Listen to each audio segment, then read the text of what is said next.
está igual, escondida.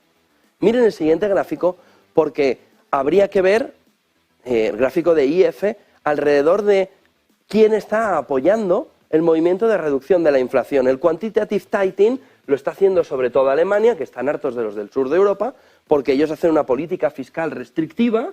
¿Y qué sucede en el sur de Europa? Italia y España, una política fiscal expansiva, quantitative easing. ¿Alrededor de qué? De que si el Banco Central Europeo golpea, yo fiscalmente intento ayudar. Con presión fiscal en máximos en España, histórica. Y sin embargo, desde Europa se mira el movimiento de no hacer quantitative tightening mediante política fiscal frente a la política monetaria del Banco Central Europeo. Ojo, porque este gráfico nos lleva a por qué el Banco Central Europeo, se dice en el norte de Europa, necesita más ayuda para centrarse en su mandato de estabilidad de precios. Lo que se dice en el norte de Europa, Schnabel, Not, holandés, lo que están planteando es, oiga, es que como ustedes en el sur, su política fiscal está yendo en contra de la política monetaria del Banco Central Europeo, nosotros tenemos que subir más hasta que destrocemos lo que ustedes están implementando mediante política fiscal. A lo que contesta Calviño, oiga, si tenemos la inflación muy por debajo de la suya. Pero ¿qué es lo que dicen los que mandan el Banco Central Europeo? Como no os alineéis fiscalmente con la política monetaria del Banco Central Europeo, nos la estáis liando. Y este gráfico de IF, marcado sobre todo desde el norte de Europa, nos dice, oiga, es que hay una parte de Europa que hace quantitative tightening fiscalmente y hay una parte de Europa que hace quantitative easing, es decir, política monetaria, política fiscal expansiva en un entorno donde se tiene que reducir la inflación. ¿Cómo se va a reducir la inflación? Y sobre todo, ¿qué es lo que conlleva?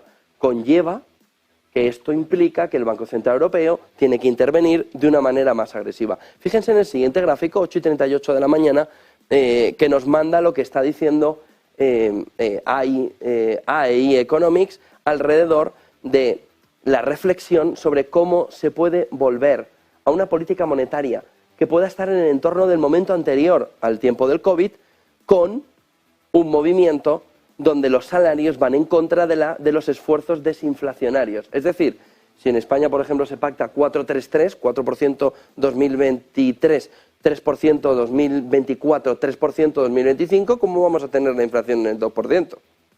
Se caminará la economía a un entorno del 3%. Lo que nos dice AEI Economics es hay que mirar la manera de explorar cómo se puede hacer un puente que una los salarios reales con su tendencia, mirando sobre todo inflación, desempleo y tipos de interés. En uno de los artículos más leídos este fin de semana entre pasillos y pachos de ejecutivos que estaban diciendo cuidado con lo que está sucediendo con el movimiento de aumento salarial. Miren el siguiente gráfico, donde depende del norte de Europa de tener además esta fotografía. Los mercados venden deuda de la periferia, los mercados están vendiendo deuda de la periferia, por lo que han visto antes de política fiscal, es decir, el inversor ve la deuda de Italia y España y dice es poco interés para el riesgo que tiene.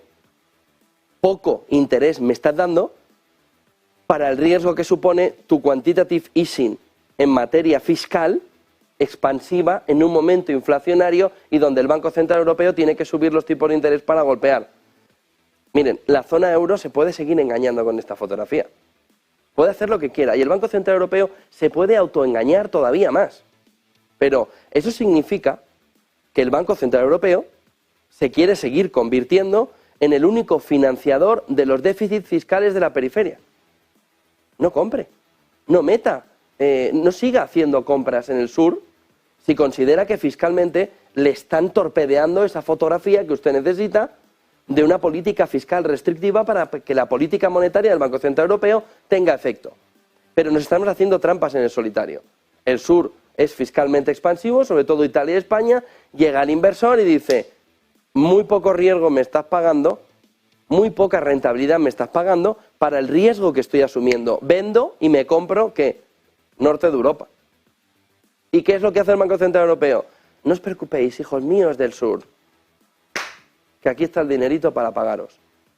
Son trampas en el solitario, en un entorno donde la deuda, aunque hayamos superado el techo de deuda, no deja de ser uno de los problemas a medio y largo plazo más importantes para intentar asumir. Y es que la crisis de deuda es un elemento de cada vez que vamos pasando tiempo, se va haciendo más grande el globo, donde la explosión será más grande. Miren la siguiente foto.